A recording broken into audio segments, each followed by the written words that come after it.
No es fácil ser valiente, tampoco es fácil esquivar los miedos que nos acechan, aquellos miedos que nos han acompañado por años, por noches, los que muchas veces convertidos en pesadilla no nos dejan tranquilos, desde el miedo a levantarnos cualquier mañana hasta el miedo a la muerte súbita, el miedo a la amenaza, a ser asesinado por pensar, por hablar, el miedo al hambre, a perder el trabajo, a la enfermedad, al latir del corazón, el miedo que me tienes, el miedo que te tengo.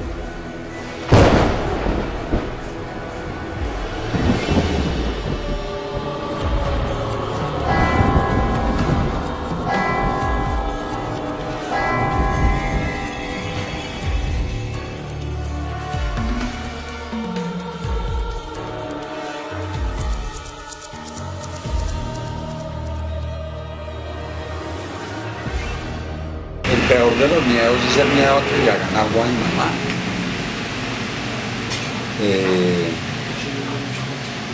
El miedo a perder el oficio, pero además el miedo a dejar de ser uno.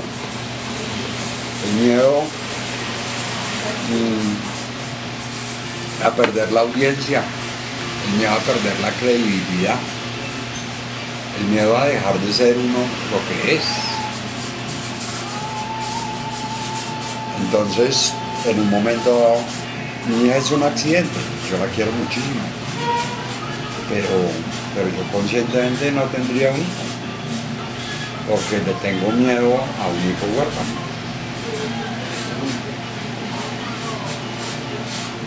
Entonces sí, uno es muy valientico y todo, pero en realidad, por más valiente que sea, está rodeado de sus miedos, aunque no se lo quiera decir. Sí, digamos que ahí hay un propósito en el miedo. Y yo el miedo lo veo también como algo muy útil. La frase que resume ese argumento es: el hecho de que yo sea paranoico no quiere decir que no me vayan a matar. O sea, ¿cómo voy a decir yo que no tengo miedo, que solo le tengo miedo al miedo, si ando escoltado?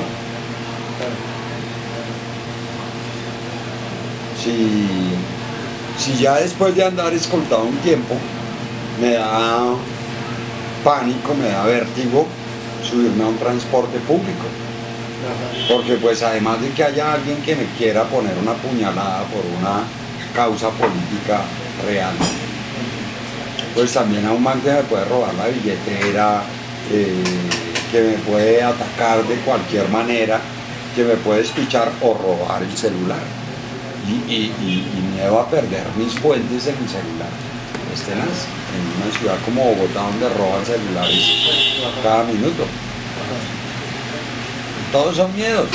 ¿Vives con miedo? Claro, duermo con miedo. A mí me da miedo que el escolta me espante las chicas. Como de hecho lo hace. Sí. Pues yo pensaría que el miedo es igual en la medida en que uno es consciente de que el poder, y sobre todo el poder del mal, no es capital del presidente. O sea, el hecho de que un presidente no quiera matarlo a uno no excluye a los demás, no excluye a la mafia, no excluye a los paramilitares, no excluye a la misma guerrilla. Entonces, digamos que sí, uno puede no tenerle miedo al presidente, pero sigue teniendo miedo de que el Estado le pueda hacer daño, porque el Estado tiene una tradición de hacerle daño a la gente horrible. El medio es el escenario del terrorista. Un terrorista sin medios no es nada, no existe. Es decir, si los aviones se chocan contra las Torres Gemelas y no hay cámaras, no funciona. No pasa nada. Exacto. Se muere un mundo de gente ahí. Es decir, solamente mediante los medios se puede hacer terrorismo. Pero digamos que si hay un escenario diferente, también allá voy. Y no solo el de Estado. Que mientras que la deontología de uno es crear el terrorismo a través de los medios, el papel dentro de los medios, del trabajo legítimo en los medios, es diferente al terrorismo, es desarmar al terrorista. Es, en ese sentido, mostrar las cosas como son. Es decir, si hubiera un juego legítimo de medios, pues la construcción del terror sería otra. O sea, si tú, más allá de decir que la guerrilla son unos violadores, que hacen abortar a las mujeres y todo eso, empiezas a dar detalles sobre la vida de la guerrilla, etcétera, pues creas una versión menos terrorífica, pero mucho más objetiva de la realidad. Inclusive de los paramilitares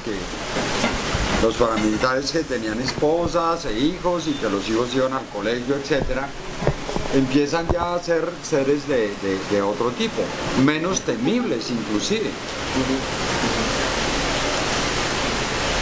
Magnifiques un medio. Cada vez que le das un paso en la magnificación, legitimas más las herramientas contra ese miedo.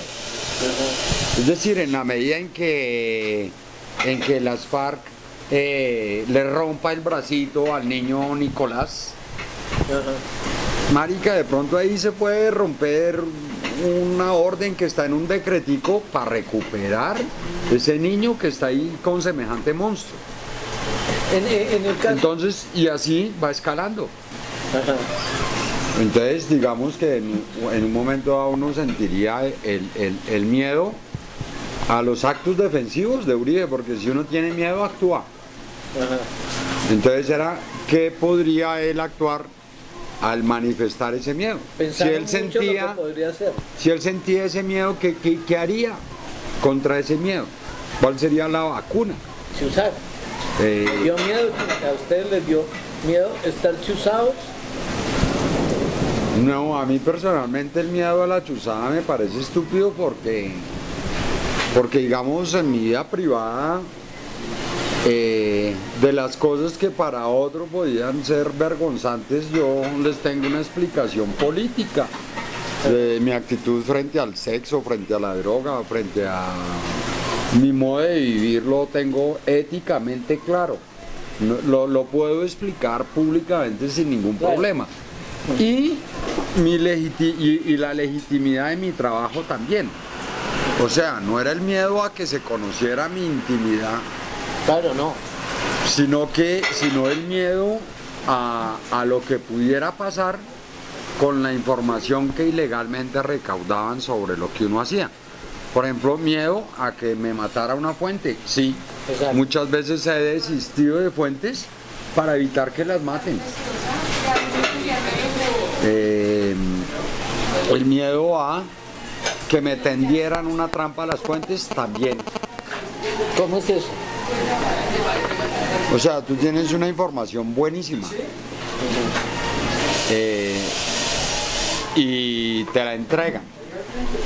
Entonces, cuando tú no sabes qué origen tiene esa información, qué motivos tiene esa persona para darte a ti la información, pues ahí aparece la ignorancia, y aparece, con la ignorancia siempre va pegado el miedo. La ignorancia y el miedo son hermanitos. Entonces, cuando tú desconoces una cosa, te aterroriza una operación de matemáticas hasta que te sale la fórmula. Entonces, cuando uno recibe una información muy importante y no sabe por qué la fuente se lo entregó, pues dentro de las posibilidades que hay, están las posibilidades de que sea una trampa. Y de que uno pueda ser o idiota útil o víctima de esa misma información. O que esa información esté destinada a desprestigiarlo a uno como periodista. ¿Le sucedió alguna vez la trampa? Sí, claro. O sea, sucede, hubo muchos intentos del gobierno anterior. Todavía hablo con emisarios del presidente que me visitan, del expresidente, y a quienes me le burlo de sus payasadas, cuando las pude descubrir. Lo tenaz es que la última vez, que fue cuando no pudieron entrar, fue cuando fue más difícil conciliar el sueño. Finalmente, después del asalto de agentes del Estado al apartamento, que es lo que ha pasado, pues lo primero que yo sentía era como una tranquilidad, la disipación de un miedo de que no le pasó nada a mi hija. Ajá. Entonces bueno, fue pucha, ese sí es un miedo grande, pero bueno, esta vez no fue. Pero finalmente usted termina diciendo, bueno, ya vinieron, ya sacaron, ya se robaron el computador. Ajá. Esta noche voy a dormir tranquilo. Ajá. Hubiera dormido más intranquilo anoche porque no se habían entrado. Ajá. Y había todavía un computador aquí que ellos querían robarse. Ajá. Ajá. Entonces anoche no, ya robaron, ya podemos dormir tranquilos. Ya esta noche seguro no van a venir. No es un miedo, es la frustración de haber perdido el trabajo intelectual porque unos ignorantes vinieron a robarse un computador para entregárselo a otro más estúpido. O sea, es como, no es miedo, es la frustración, es decir, pues pucha, mi trabajo se fue al traste. Estos imbéciles ni siquiera lo van a entender y además no lo van a usar. No es regla del periodismo que la fuente tiene que ser oculta, al contrario, la regla es que la fuente debe conocerse. Frente al miedo por el destino de mis fuentes, por la seguridad de mis fuentes, pues lo que uno tiene que hacer es actuar. Y la forma astuta de comportarse frente a una fuente a la que uno tiene miedo de que lo vayan a matar, pues es jamás identificarla. Es decir, yo no voy a decir una fuente muy protegida y que no voy a revelar nunca me dijo qué, sino que voy a documentar los hechos que me cuenta esa fuente. Voy a tomar su información como el inicio de un proceso de investigación para llegar a concluir lo mismo que la fuente me puede decir como testigo. Es decir, a documentar todo el testimonio para no tener que usar el testigo. Para mí es difícil, por ejemplo, sentir que alguien está caminando detrás mío o estar sentado aquí donde estoy de espaldas a la puerta, o dormir sin la llave de seguridad, o inclusive mucho tiempo pensé, por ejemplo, en mi apartamento en el francotirador. Ajá. Pues pucha, mi apartamento da papaya. O sea, solo esperan a que yo me pare para asomarme a la ventana, me tienen apuntado y hasta ahí llegué. Como mucho más de la situación de inseguridad que vive uno, ajá, que le desarrolla la imaginación. No, yo en general la imaginación me la gozo. Ajá. O sea, no es que tenga miedo al francotirador del frente, sino que me asomo a la ventana y digo, uy, si yo fuera un francotirador buscando dispararme, ¿dónde me haría? Y lo busco y lo chequeo, más bien, sí, no es irónico, es divertirse uno con su miedo. Negro, con claro, su propio... sí, como la hiena. En agosto de 2007, cuando me mandaron golpear, que me dieron un rodillazo en la cara, perdí los dientes, vi que estaba sangrando, me dieron 2 patadas en la cabeza y estaba desconcertado, y en medio de ese desconcierto, casi que inaudiblemente, escuché la pregunta, ¿lo levantamos? En ese tiempo yo me sentí muerto y empecé a hablar como loco. O sea, una reacción de mecanismo de defensa. ¿Cuando estabas ahí tirado, herido? Cuando estaba en 4, loco, sangrando por la boca, con la cabeza golpeada. Yo no sé, tal vez me acordé de una película en donde iban a matar a un mercenario y el mercenario decía que si a uno lo van a matar, que uno tiene que hablar y hablar y hablar y hablar, que mientras uno esté hablando no lo matan. Ah, ¿verdad? ¿Y esto te pasó? Sí, eso fue como la reacción que tuve yo. Y hablabas, pero como y hablaba, hablaba diciéndole, mire ustedes, si me matan se van a meter en un lío, ya hay gente buscándome, esto es un problema grande para ustedes, esto no es una cosa chiquita, tratando de convencerlos a ellos de que era inútil matarme, o secuestrarme, o llevarme, que era lo que... ¿Y qué sentías ahí mientras hablabas? O sea, Yo sentía que mientras hablara estaba vivo. Ajá, ajá. Y de hecho mientras yo estaba hablando no me golpeaban. Ajá, ajá. Entonces sentí que hablar me iba a servir, era un mecanismo de defensa eficaz. Tal vez porque yo llevo mucho tiempo en situaciones de alta tensión.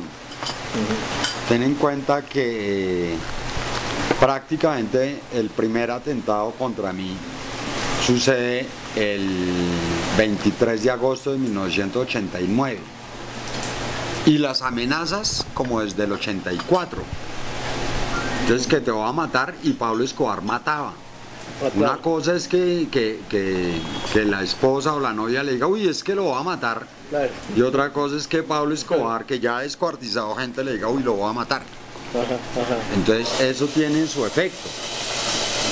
Pero digamos que me tocó vivir tempranamente momentos muy difíciles, muy duros frente a esas situaciones. Me tocó ir a recoger a unos compañeros recién secuestrados por Pablo Escobar. Me tocó traer un cadáver a Bogotá de un compañero. Eso todo antes del atentado. Después del atentado me tocó traer dos. Entonces yo lo que siento en esas situaciones es como un vértigo de periodista. Ajá, ajá. Es decir, el ejemplo claro es 1994, el 7 de diciembre, cuando muere Pablo Escobar. Es una situación de tensión, se dio un impacto en la reacción y hay que hacer algo.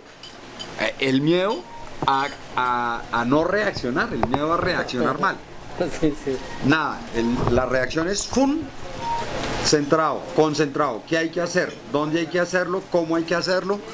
¿Cómo es la forma más rápida de hacerlo? Yo venía trabajando la biografía de Pablo Escobar desde hacía como 4 meses. ¿La publicaste? Y le estaba consolidando unos daticos. Cuando precisamente estaba trabajando en esa biografía, buscando un datico en la biblioteca, cuando fue allá a la biblioteca el jefe de redacción y me dijo, hermano, mataron a Pablo Escobar. Yo sabía cómo estaba mi texto definitivo. Ajá. Fui, verifiqué que había otro compañero mirando la noticia del día a día y me senté a pulir la biografía. Y seguí concentrado ahí, puliendo la biografía, cuando llega el jefe de redacción desesperado. ¿Usted no se da cuenta que mataron a Pablo Escobar? Sí, listo, me faltan 2 minutos para entregar ese texto porque mataron a Pablo Escobar para que vaya en su puesto. Digamos que prácticamente yo a esa noticia le tenía miedo. Pero ser consciente de ese miedo es lo que a uno lo hace reaccionar como debe. Uno lo que tiene que hacer con sus miedos es asimilarlos, digerirlos. Lo peor que se puede hacer frente al miedo es la avestruz. Sí, sí. Sí, yo creo yo pienso que tengo como un don, es decir, la gente normal no está capacitada para afrontar las situaciones que yo he afrontado. Estás entrenado para eso. Exacto, entonces el que lo tiene que hacer, tengo que ser yo. Por eso, y además uno se lo está imaginando todos los días. Claro. O sea, no es que realmente uno le tenga miedo al sicario, pero si se le acerca una moto a uno, pues uno se mira a ver si el tipo está armado. Porque así han matado a 14 amigos míos. Ajá, ajá. Ajá. Claro. Me ha pasado, pero normalmente digamos que uno coge como una intuición, un sexto sentido.